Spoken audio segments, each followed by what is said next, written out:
obrigado. Eu sou o professor Luiz, sou candidato a vereador com o número 45-345. Estou vendo aqui que muita gente me conhece, já conhecia já. Há muitos anos que eu trabalho já nas escolas de Piratã aqui, sempre desenvolvendo projetos na área esportiva e na área de educação. Inclusive, eu estava observando o pessoal aqui e eu encontrei muitas pessoas, já adultos agora, claro, que na infância foram meus atletas, foram meus alunos e participaram dos meus projetos.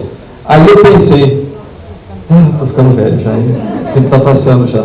Aí vocês perguntam para mim, por que eu quero ser vereador? Porque esses projetos que eu venho desenvolvendo durante todos esses anos, geralmente ficavam restritos a uma escola só. Agora não, como vereador, eu posso levar esse projeto a todo o município de Piratã, atendendo toda a população de Piratã.